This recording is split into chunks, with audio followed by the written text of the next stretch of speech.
Quer saber quais são os 3 tempos do desejo e de que forma que a psicose vai incidir uma certa mudança em relação a isso que se estabelece? Me acompanha aqui no vídeo então que a gente vai descobrir.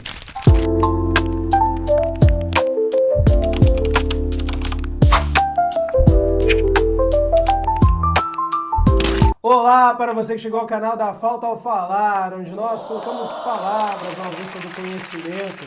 Eu sou João Pedro, sou psicólogo e psicanalista e hoje nós vamos falar sobre a questão do desejo, né? Dos 3 tempos do desejo. E então, vamos situar isso aí direitinho, tá? Para que você não fique perdido aí no vídeo. Para compreender melhor sobre esses 3 tempos do desejo, é importante a gente pensar que dentro dos 3 tempos a gente tem uma dinâmica de reconhecimento que se opera, vamos dizer, aquém desse processo do desejo. Essa dinâmica de reconhecimento tem a ver com a dialética do rei ou do mestre e do escravo. Então, caso você não tenha visto alguma coisa sobre isso, recomendo que vá buscar, né? A gente tem um vídeo aqui no canal, para que você compreenda melhor aí os 3 tempos do desejo e pensar que essa dialética hegeliana que o Lacan vai interpretar para pensar o estágio do espelho, ela é pertencente aos 3 tempos do desejo, certo? Então, vamos lá, sem mais delongas, tá? O primeiro tempo do desejo tem a ver com algo que é anterior à linguagem, tá?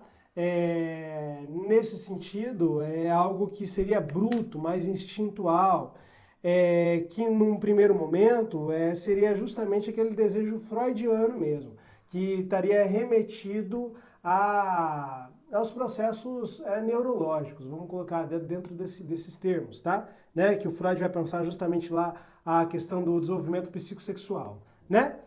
Mas o que acontece?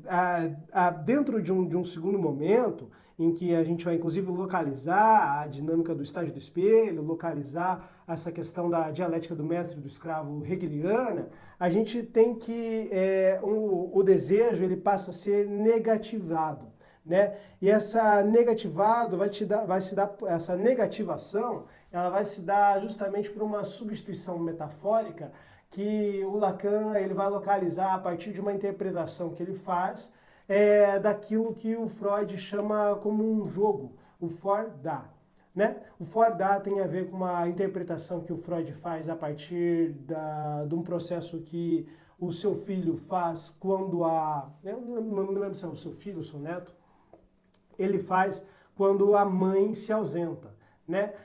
Que tem a ver com um carretel que a criança joga e ali ela enuncia algumas palavras que o Freud ele vai localizar como sendo um for-da, né? O for que seria quando a criança joga esse carretel e o da quando ela recolhe. E esse for-da tem a ver justamente com um processo de criação para suportar essa ausência materna, né? Nesse sentido, então, esse desejo que ele se apresenta no primeiro tempo como anterior à linguagem, inscrito aí dentro dessa ordem institucional, ele também opera a partir de uma negativação que se dá dentro dessa metáfora do for-da, né? Em que a gente vai ter uma autorreflexão do desejo. No sentido de dar conta dessa ausência que se apresenta inicialmente para o sujeito. Vale lembrar que é isso aí que o Lacan vai situar como a criação de um alter ego, né? Ou seja, é um patamar que ele é superior em relação à alteridade. E no segundo momento, a gente vai ter o desejo como aquele inscrito no imaginário, né? No estádio do espelho ali, que ele é estruturado no estádio do espelho, ou seja, ele vai se apresentar como narcísico, né? Aqui a gente vai situar uma certa deflagração do imaginário, né?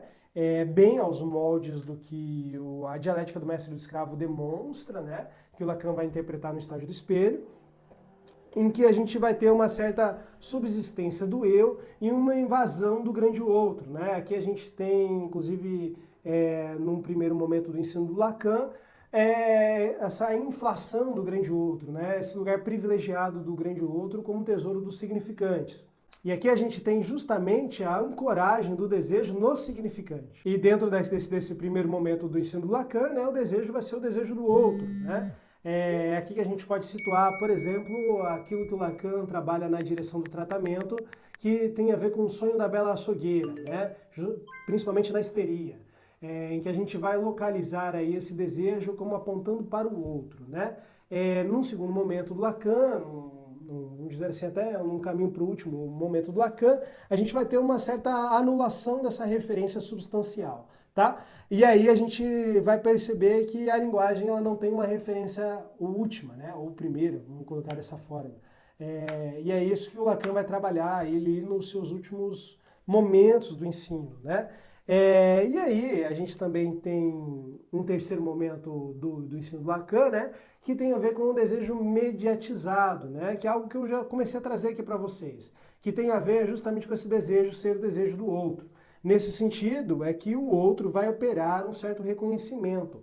E aqui a gente pode pensar justamente a função do psicanalista, né? Para situar a direção do tratamento. E lembrando que essa questão de um lugar privilegiado do grande outro, tá? Ela, de certo modo, vai sofrer uma certa mutação na contemporaneidade, justamente com o advento da medicalização dos afetos. Num sentido de que, em um determinado momento, dentro da inscrição social, tá? Vou colocar assim, a gente tem o funcionamento da medicalização dos afetos, né?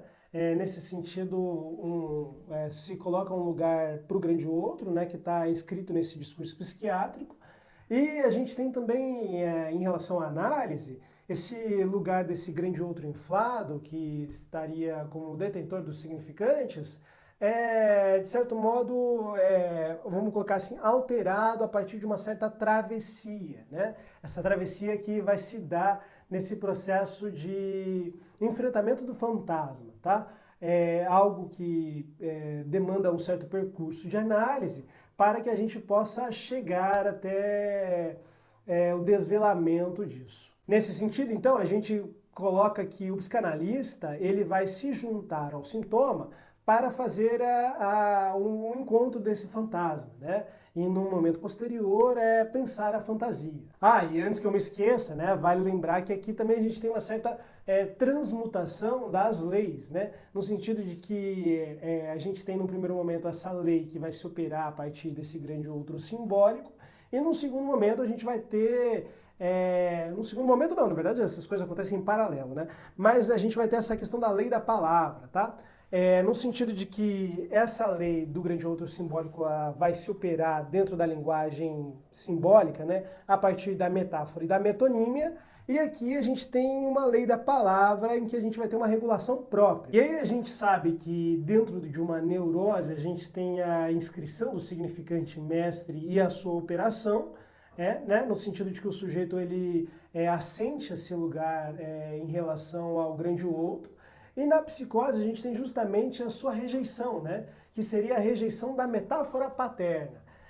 Nesse sentido, aquilo que operaria o circuito de reconhecimento é recusado, é rejeitado, né? O psicótico ele vai rejeitar isso. Mas aí o que eu quero trabalhar com vocês aqui com cuidado é que existe uma certa diferença da foraclusão da metáfora paterna e da foraclusão da linguagem, no sentido de que a foraclusão da linguagem, né, inscrever a psicose nesse lugar, seria um tanto radical, porque o psicótico está inscrito na linguagem, né?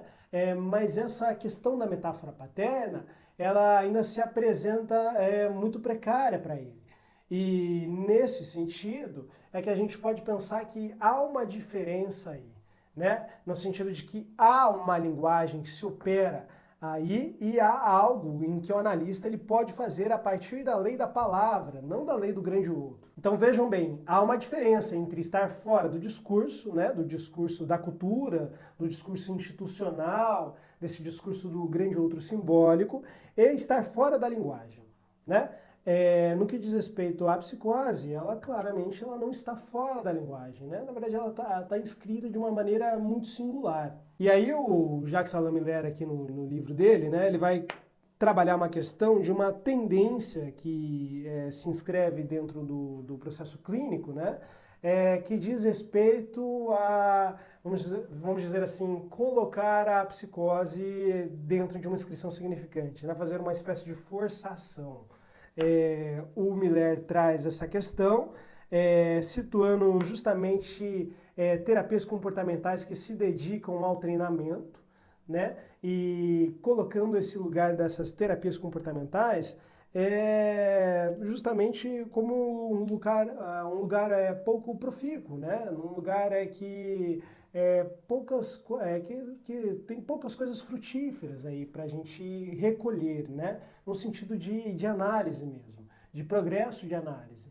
E aí o Miller ele traz essa questão e ele traz que, bom, olha, se a questão não é uma espécie de treinamento comportamental para inscrever o sujeito na linguagem, né?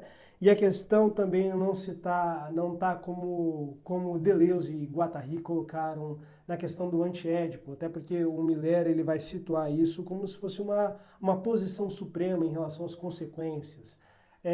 Então, de que forma que o Lacan vai ler isso, né? O Lacan vai ler isso, de acordo com o Miller, no sentido de situar algumas muletas imaginárias, né? E essas muletas imaginárias, elas são muito importantes dentro do processo de, vamos dizer, apoio em relação à psicose. No sentido de que essas muletas, elas dariam conta da falha simbólica em relação à metáfora paterna, né? Mas uma coisa que é preciso ter um certo cuidado, no sentido de que essas muletas imaginárias têm a ver justamente com uma coisa agalmática por parte do sujeito, né? Nesse sentido que se inscreve uma certa dependência em relação a essa contingência, né? E o que seriam essas muletas imaginárias? Dá para a gente pensar essas muletas imaginárias justamente como a função dos objetos, né, na psicose. E aqui a gente pode pensar aí também o lugar do analista ante essas demandas, né, no sentido de apresentar objetos que permitam que o sujeito esteja atento à ordem do dia, né? Vamos colocar dessa forma. Nesse sentido é que a gente pode pensar que a ação do analista ela surge enquanto outro que o sujeito precisa ter para manter a sua própria identidade, né? Ou seja, a ação do analista ela estaria justamente ali num lugar em que a gente tem um apoio do próprio ser. Então, o que é interessante aqui na questão do livro do Miller, né, é que ele traz que existe a função do desejo em relação à imagem e uma função do desejo que ele é inextinguível, né, em que ele não se desfaz. E isso que é muito importante para pensar a condução do tratamento na psicose. E aí o Miller vai situar justamente aí a importância capital da fantasia, né? Que ela vai ter esse matema que eu vou deixar na tela aí para vocês em algum lugar, como aquilo que se apresenta na forma da fantasia, né? O S barrado, punção de A. Isso que se apresenta ali tem uma importância capital justamente porque ele apresenta a função imaginária que o desejo se prende e também, ao mesmo tempo, ele apresenta a função simbólica que constrói esse roteiro. A partir de um momento em que a gente faz uma travessia da fantasia, a gente vai ter a localização da importância do real, né? E aí, a questão capital do ensino do Lacan, vai estar num desejo que ele vai se expressar numa certa forma narcísica. Seria um paradigma de repetição, né, vamos dizer assim, de fixação imaginária da metáfora do amor que se apresenta num primeiro momento, né? Amor esse que vai se transformar numa metáfora sexual. Inclusive está aí a importância, né, da gente pensar o desejo a partir do Lacan, no sentido de inscrever essas identificações sexuais também. E nessa relação que se estabelece, de toda essa relação que eu estou trazendo para vocês, a gente pode pensar a permanência de um significante que ele vai se localizar fora dessa dinâmica de reconhecimento, né? Que o Miller ele vai trazer aqui no livro dele das palestras no Brasil, como a questão do gozo, né? Então o gozo ele operaria aí fora dessas dinâmicas de reconhecimento e nesse sentido, ele, por mais que ele se opere fora dessas dinâmicas de reconhecimento, ele aparece ali no contorno daquilo que se apresenta dentro de um processo de análise, né? Daí a importância da escuta desse ensino, né? E de também colocar esse funcionamento do gozo num lugar em que seja menos sofrível para o sujeito. Bom, essa é a aula sobre a questão do tempo do desejo, né? E da psicose. Espero que tenha dado algum norte para você. Deixa um comentário aí se deu algum norte para você, se as coisas só se embaralharam mais, enfim. Faça o seu comentário, se inscreva no canal, né? Faça aquilo que o protocolo do YouTuber solicita e até mais, até a próxima.